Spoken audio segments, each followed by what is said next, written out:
Welcome to Season 3 of The Breakdown, the official podcast of the Breakaway Roping Journal and calfroping.com. This season, we're diving into both the breakaway and calf roping like never before, bringing you the personalities, successes, and horses that make these events great.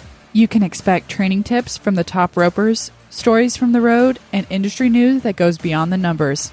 I'm Taylor Vollen, your calf roping host. And I'm Lillian Kent, your breakaway host. And this is The Breakdown.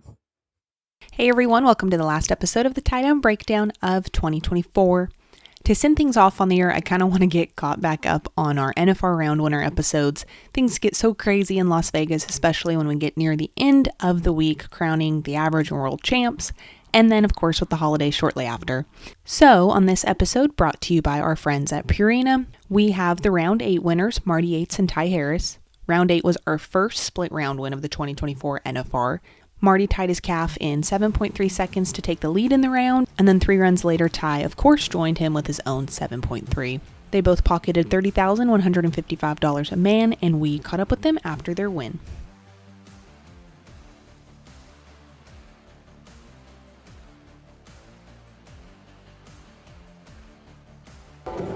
This is your first win at this year's NFR. Yes, ma'am. How's it feel to finally snag one? Oh, it's nice to finally be back in the winner's circle. This year's been a little rough. You know, I got a slow start. Come out here riding a different horse this year than I've rode, and it's kind of been a struggle. But now we're on the right track, and excited for these next 2 rounds. Tell me about the horse you're riding. That's Rolex. Chisholm Allen back at Texas owns her. She's a great mare.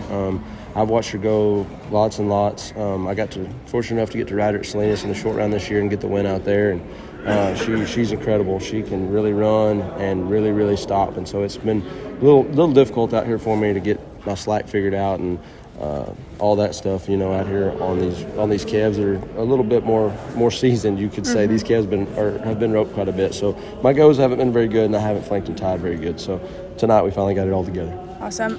What was your plan coming into this year's finals after taking a year off? Oh, you know, just same as always, win as much as you possibly can. It was great. It's great to finally be back. You know, last year I didn't rope very good and didn't have the right horsepower. It didn't work. And this year I made it on a little young green mare that I don't know. She's not ready for the lights out here. Hunter rode her in a round and she walked up, wasn't very good. So I made the decision to get on this mare out here. And the horse that I had planned on riding, Dinero, owned by Chad Shookman, had an injury 2 weeks before the NFR, and we had to put him down. And so my plans changed pretty last minute, and it was just no excuses. Just I haven't roped good and hadn't made it work. This is your first finals as a dad. Has it changed your perspective on anything? Oh, not really. It's fun, you know, to come out here and get to drag her along. And I know sometimes it's probably a little rough for her, but it's sure been fun having her out here with us. That's awesome. How did you prepare for this year's finals? You know, kind of same as always. I probably didn't run as many as I normally would, as I'm 30 years old now. My body can't take as many as it could whenever I was 20. I don't know. I wouldn't say my preparation was much different than any other year. What's that look like year to year? A typical practice session. I don't go to many rodeos from the end of September till kind of, you know, coming to Vegas. I usually don't go to many, but starting November 1st, I like to kind of start getting in the routine and roping every day, and I kind of set more of a schedule for myself to make sure and get in the roping pin and flank and tie and at least get some practice runs for myself every day. What was your plan coming into the round tonight? My plan coming into the round, I had a really good calf. I really liked her coming in, so I knew I could kind of hang in the go-round. But when I roped, I was good ways down tonight. When I roped 8-7, I think was winning the round. So Caleb Jigger stands in the box with me, and he told me, he said, "Man, I ain't saying back off." He said, "But 8-7 is winning the round." I said, "Well, man, I don't know how to do anything different. I better just stick to my game plan and win as much as I can." So anyway, it worked out and it was fun. I was actually just about to ask you about that. Tell me about Jigger standing in the box with you. Yeah, it's cool. You know, it's awesome to have a guy with that much confidence and wins that much, you know, right there. And he's always talking to you, calm down, you know, calm down, or hey, she's not right, or this way or the other. So it's awesome to have a guy with that much experience and that much win about him to be standing right there next to you. That's awesome.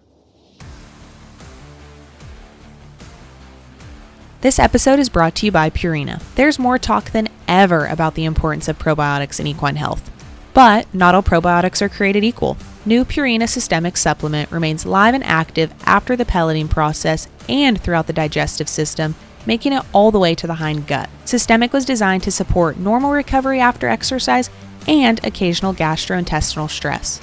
Whether you're using a probiotic now or not, it's time to use a live and active supplement from a name you trust. New Purina Systemic Probiotic. 2 round wins. Yes, How ma'am. pumped are you right now? I'm really excited.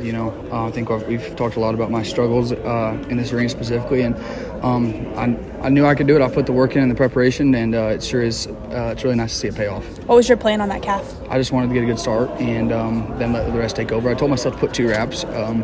That calf had kind of like pushed a little bit, and I just didn't want to take a risk, especially when I was 14th out. There was only one after me, and I knew that 8-1 I think was winning second. It was pretty soft round. So yeah, I just wanted to take the start and then let the rest take over, put 2 reps, and glad to be up here. You're still in the average.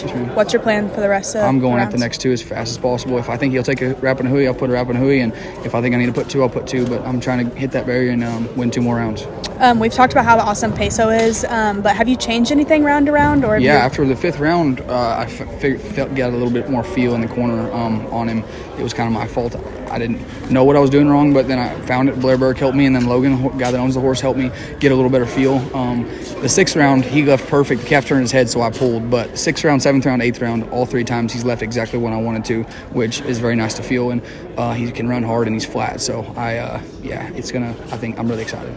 You didn't know what you were going to do to celebrate after your last round win, but do you know now? Oh, I don't know. I might go to that South Point Yeah. and just hug my family. I was pretty down and out last night. I knew I messed up a really good opportunity.